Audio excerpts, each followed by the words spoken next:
Hello friends, welcome to Rashneet medical education. इस lecture में हम डिस्कस करेंगे polio. So let's start the video. So polio या फिर इसको पोलियोमाइलाइटिस भी कहते हैं। सो पोलियो का मतलब क्या होता है? Grey matter. एंड माइलो का मतलब होता है स्पाइनल कोड। एंड ITIS का मतलब है इन्फ्लामेशन। तो पोलियोमाइलाइटिस का क्या मतलब है? स्पाइनल कोड के ग्रे मैटर में इन्फ्लामेशन होना। बेसिकली पोलियोमाइलाइटिस में यही होता है कि जो स्पाइनल कोड का जो ग्रे मैटर है, तो स्पाइनल कोड में दो तरह के मैटर हैं। डीप इनसाइड मतलब इनसाइड क्या है, ग्रे मैटर प्रेजेंट है, और आउटसाइड क्या है, वाइट मैटर प्रेजेंट है। तो ये ग्रे मैटर को अफेक्ट करता है, ग्रे मैटर में इन्फ्लामेशन कोज करता है, इसलिए इसको पोलियोमाइलाइटिस कहते हैं। तो पोलियोमाइलाइटिस क्या है? हाईली इन्फेक्शियस वायरल डिसीज है। सबसे पहले हाईली इन्फेक्शियस है, एक पर्सन से दूसरे पर्सन में ईजिली ट्रांसमिट हो जाती है। वायरल डिसीज है, ये वायरस से होती है। कौन से वायरस से होती है? पोलियो वायरस से ये होती है। Primarily affects the central nervous system, ये सेंट्रल नर्वस सिस्टम को अफेक्ट करती है। सेंट्रल नर्वस सिस्टम में क्या आता है? ब्रेन और स्पाइनल कोड।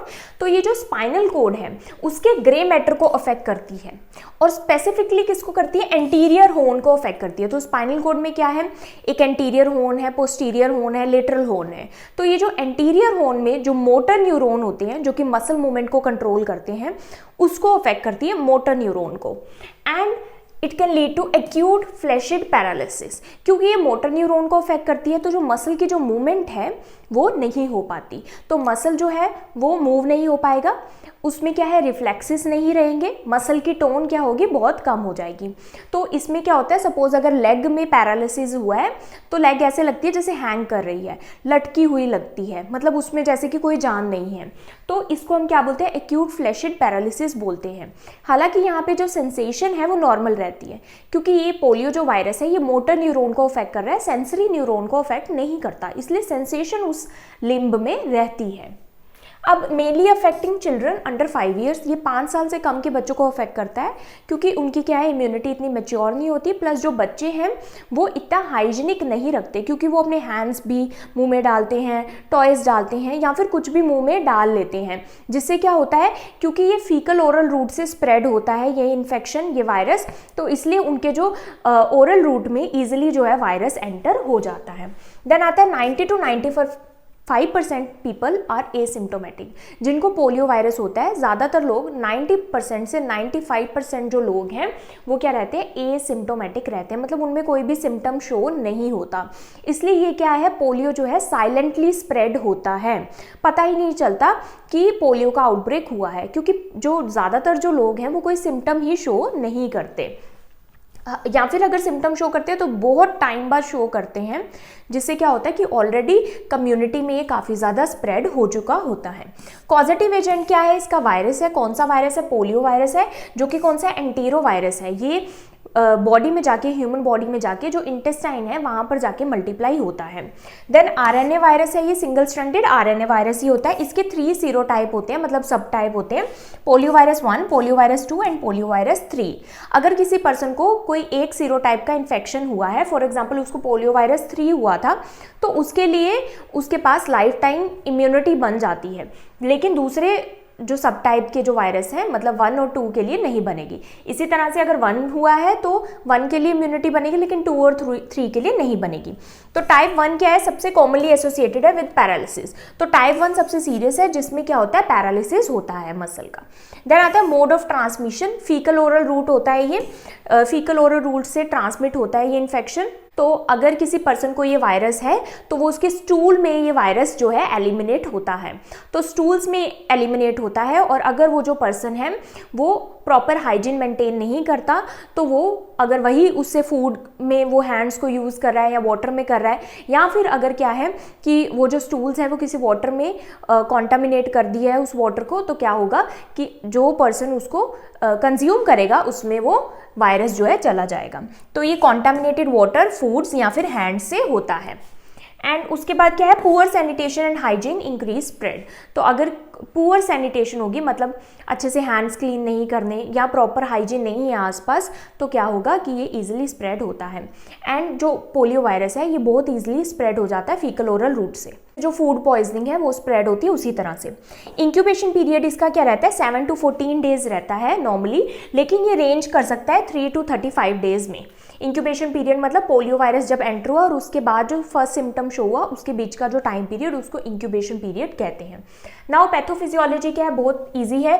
वायरस जो है बॉडी में एंटर होता है, कहाँ से एंटर होता है, माउथ से, क्योंकि फीकल ओरल रूट है ये, through contaminated water, food and hands. ये मल्टीप्लाई करता है थ्रोट में और इंटेस्टाइन में, इंटेस्टाइन में जाके मल्टीप्लाई करता है।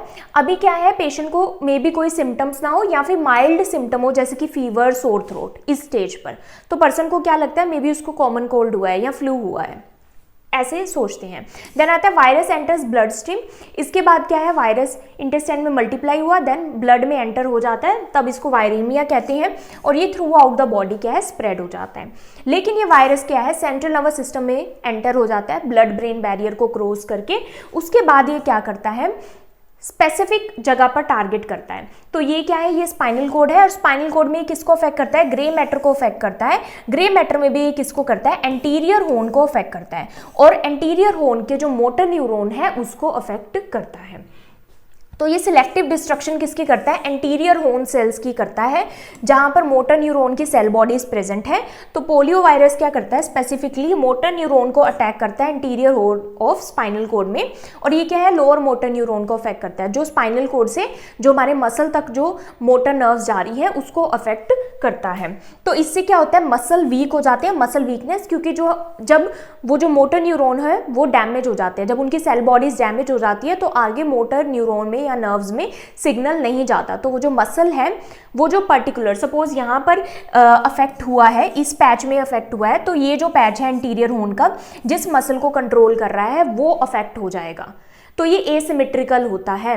हो सकता है कि एक जो लेग है उसमें कम वीकनेस है, लेकिन एक लेग में ज़्यादा वीकनेस है। वो क्यों होगा, क्योंकि सपोज ये वाला जो पैच है ये ज़्यादा डिस्ट्रॉय हुआ है as compare to other patch.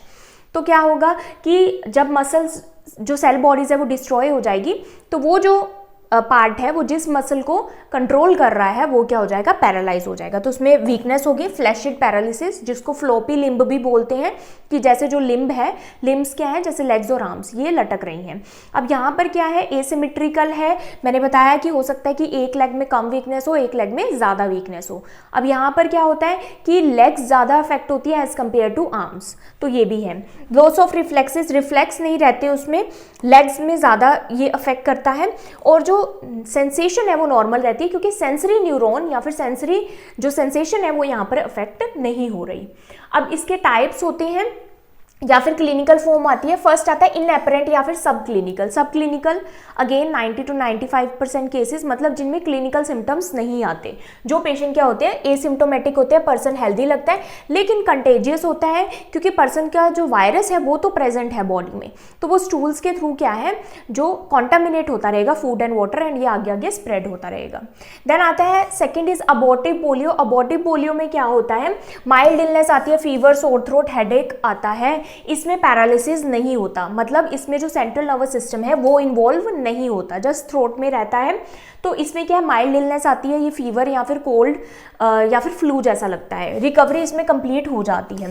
Then आता है नॉन पैरालिटिक पोलियो। इसमें क्या होता है, नेक स्टिफनेस होती है, मसल पेन होता है, साइंस ऑफ एसेप्टिक मेनिंजाइटिस। तो जब ये ब्रेन में जो एंटर होता है ये वाला पोलियो, तो क्या होता है कि एसेप्टिक मेनिंजाइटिस करता है। एसेप्टिक मतलब जो बैक्टीरिया से नहीं होता, क्योंकि ये वायरस से हो रहा है इसलिए ये एसेप्टिक है, कोई पस नहीं होती, सिर्फ मेनिंजिस क्या होते हैं, इरिटेशन हो जाती है उसमें, इसमें भी पैरालिसिस नहीं होता, इसलिए ये नॉन पैरालिटिक है। पैरालिटिक पोलियो नेम से क्लियर है, इसमें पैरालिसिस होगा, एक्यूट फ्लैशिड पैरालिसिस होगा, एसिमेट्रिकल, अगेन जो क्लासिक चीज़ें हैं इसमें क्या होता है कि फ्लोपी लिम्ब होगा, एसिमेट्रिकल होगा, एक लेग में ज़्यादा वीकनेस, एक में कम वीकनेस, लेग्स अफेक्टेड ज़्यादा होती हैं, परमानेंट डिसेबिलिटी भी इसमें हो सकती है। तो ये क्या है, मोस्ट सबसे ज़्यादा सीवियर है।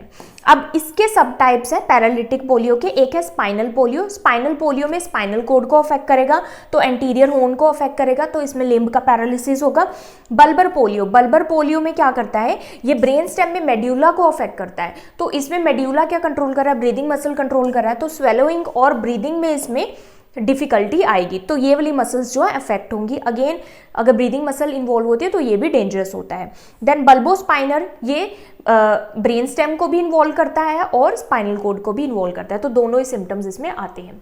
अब साइन एंड सिम्टम्स अर्ली क्या है, फीवर आएगा, फैटीग होगा, थकावट होगी, हेडेक, वॉमिटिंग होगी, क्योंकि ये क्या है इंटेस्टाइन में मल्टीप्लाई हो रहा है, सोर थ्रोट और बॉडी एक्स होंगे, तो फीवर और कोल्ड लाइक सिम्टम्स आएंगे स्टार्टिंग में जब वायरस एंटर होगा। लेटर सिम्टम्स क्या आएंगे, सडन मसल वीकनेस, मसल एकदम से वीक होने स्टार्ट हो जाएंगे, एक्यूट पैरालिसिस इसमें होगा, फ्लॉपी लिम्स या फिर फ्लैशिड पैरालिसिस, मतलब कि जो लिम्ब है वो हैंग करता हुआ दिखाए, ऐसे लगेगा कि जस्ट हैंग कर रहा है, and asymmetrical weakness, again loss of reflex नहीं रहेंगे या फिर बहुत कम रहेंगे, मसल वेस्टिंग, धीरे धीरे क्या होगा वो जो मसल है वो यूज़ नहीं हो रहा तो वो मसल वेस्ट हो जाएगा, वेस्टिंग हो जाएगी, ब्रीदिंग में डिफिकल्टी होगी अगर बल्बर पोलियो है। कॉम्प्लिकेशंस क्या आ सकती हैं, तो बहुत इंपॉर्टेंट है post polio syndrome, PPS. Post polio syndrome में क्या होता है कि पर्सन एक बार तो पोलियो से रिकवर कर जाता है, लेकिन बहुत साल बाद, सपोज 10 से 40 साल, 10 to 40 ईयर्स लेटर क्या हो सकता है कि दोबारा से नई मसल वीकनेस स्टार्ट हो सकती है, नई मसल वीकनेस देखने को मिलेगी। ये क्यों होता है, क्योंकि ये जो पोलियो वायरस है ये कुछ मोटर न्यूरॉन्स को इसमें अफेक्ट करता है पोस्ट पोलियो सिंड्रोम में, तो उस टाइम पर क्या होता है कुछ जो मोटर न्यूरॉन है वो स्टिल वर्क कर रहे होते हैं, लेकिन विद टाइम क्या होता है काफ़ी साल बीत जाने के बाद वो मोटर न्यूरॉन भी क्या हो जाते हैं, थक जाते हैं, क्योंकि उन पर वर्कलोड बहुत ज़्यादा आ जाता है, जिसके कारण न्यू मसल वीकनेस देखने को मिल सकती है। डायग्नोसिस क्या होता है, इसका जो साइन एंड सिम्टम्स है वो देखे जाते हैं बेसिकली। उसके बाद इसमें क्या है, स्टूल सैंपल लिया जाता है, स्टूल सैंपल में वायरस को आइसोलेट किया जाता है, polio virus isolation. Throat swab भी ले सकते हैं, सीएसएफ जो सेरिब्रोस्पाइनल फ्लूइड है उसका भी सैंपल ले सकते हैं, एग्जामिन कर सकते हैं, पीसीआर भी कर सकते हैं। उसके बाद आता है इसका ट्रीटमेंट, तो ट्रीटमेंट में इसका कोई क्योर नहीं है कि इसके लिए कोई मेडिसिन है, इसलिए प्रिवेंशन ही की है, तो इसमें प्रिवेंशन ही करना होता है जो कि पोलियो वैक्सीन से होता है। तो पोलियो वैक्सीन बहुत इंपॉर्टेंट है, सभी को लेनी है पोलियो वैक्सीन। तो इसमें दो आती है, ओरल पोलियो वैक्सीन और inactivated polio vaccine. OPV oral polio vaccine, इसको सेबिन वैक्सीन भी बोलते हैं। आईपीवी इनएक्टिवेटेड पोलियो वैक्सीन, इसको सॉक वैक्सीन भी बोलते हैं, क्योंकि ये क्या है डिफरेंट रिसर्चर्स के नेम है जिन्होंने इन्वेंट की है। देन ओरल पोलियो वैक्सीन, ये क्या होती है, लाइव वैक्सीन होती है, लाइव एटेन्यूएटेड वैक्सीन होती है, ऑरली ये ड्रॉप से दी जाती है। ये गट की इम्यूनिटी बढ़ाती है ताकि जो गट इंटेस्टाइन है वहां पर जाकर वो मल्टीप्लाई ना कर सके वायरस। ये पल्स पोलियो प्रोग्राम में भी यूज होता है इंडिया में। तो ओरल पोलियो वायरस, इसमें क्या है, हम 2 बूंद जिंदगी जो इंडिया में चलाते हैं, तो ये दिया जाता है 2 ड्रॉप्स एवरी चाइल्ड को। देन आता है आईपीवी इनएक्टिवेटेड पोलियो वैक्सीन, ये क्या है, किल्ड वायरस होता है, ये लाइव नहीं होता, इंजेक्शन के थ्रू ये दिया जाता है, सेफर है क्योंकि नो वैक्सीन डिराइव पोलियो है, स्ट्रॉन्ग सिस्टमिक इम्यूनिटी, इसमें क्या है जो ब्लड में जो इम्यूनिटी है वो स्ट्रॉन्ग हो जाती है। अब पल्स पोलियो प्रोग्राम है, गवर्नमेंट ने चलाया था फॉर मास वैक्सीनेशन ड्राइव, ताकि सभी को वैक्सीनेशन मिले, कोई भी सिंगल बच्चा भी जो है पोलियो वैक्सीन से ना छूटे, सभी को मिले। देन है 2 बूंद जिंदगी की, मतलब 2 ओरल ड्रॉप्स इसमें दी जाती है। Aims to eradicate polio, polio को बिल्कुल इरेडिकेट करने के लिए, जड़ से खत्म करने के लिए, ताकि पोलियो वायरस रहे ही ना। देन इंडिया ने जो है डिक्लेयर कर दिया था पोलियो फ्री अपने आप को 2014 में, बट स्टिल इंडिया में क्या है, पोलियो ड्रॉप्स दिया जाता है, even world wide polio drops दिया जाता है। क्यों दिया जाता है, क्योंकि अभी भी क्या है कि पाकिस्तान और अफगानिस्तान में जो पोलियो वायरस 1 का जो टाइप है ये स्टिल अभी केसेस देखने को मिले हैं, इसलिए ये अभी ग्लोबली इरेडिकेट नहीं हुआ, मतलब पूरे वर्ल्ड में ये इरेडिकेट अभी नहीं हुआ, क्योंकि ये क्या है पाकिस्तान और अफगानिस्तान में है, तो ये कंट्री से स्प्रेड हो सकता है दूसरी कंट्री में, इसलिए अभी भी क्या है हर्ड इम्यूनिटी को बनाने के लिए, ताकि पहले से ही इम्यूनिटी रहे अगर वायरस आता है, तो इसलिए ड्रॉप्स दिए जाते हैं, पोलियो ड्रॉप्स। PV2 जो है वो ग्लोबली इरेडिकेट हो गया था 2015 में, जो पोलियो वायरस 2 है। लास्ट जो केस आया था वो इंडिया में आया था 1999 में। जो PV3 है पोलियो वायरस 3 वो 2019 में इरेडिकेट हो गया था। लास्ट जो केस है वो नाइजीरिया में आया था 2012 में। देन आता है ट्रीटमेंट, इसका कोई स्पेसिफिक क्योर कोई ट्रीटमेंट नहीं है, सपोर्टिव मैनेजमेंट ही है, जैसे कि पेन रिलीफ, एनाल्जेसिक दे सकते हैं, रेस्ट इसमें देना होता है, IV fluid, good nutrition, physiotherapy, इसमें अगर किसी को हो जाता है तो उसमें फिजियोथेरेपी देने से क्या होता है कि जो मसल की जो वेस्टिंग है वो नहीं होती। रेस्पिरेटरी सपोर्ट, अगर मेड्यूला की इन्वॉल्वमेंट है तो रेस्पिरेटरी सपोर्ट बहुत ज़रूरी है, इसमें इंट्यूबेशन करते हैं, mechanical intubation.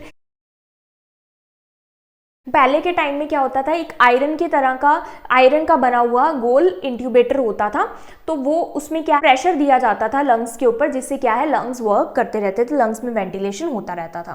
Then orthopaedic correction for deformities, अगर कोई डिफॉर्मिटी होगी तो ऑर्थोपेडिक करेक्शन हो सकती है, लेकिन इसका अगेन कोई भी क्योर या परमानेंट ट्रीटमेंट नहीं है। एक बार जो मोटर न्यूरॉन अफेक्ट हो गया है वो हो जाएगा और वो जो पर्टिकुलर जो मसल है वो डिफॉर्म हो जाती है। सो आई होप आपको पोलियो क्लियर हुआ। If you understood this video then please like, subscribe and share to my channel. Thank you for watching.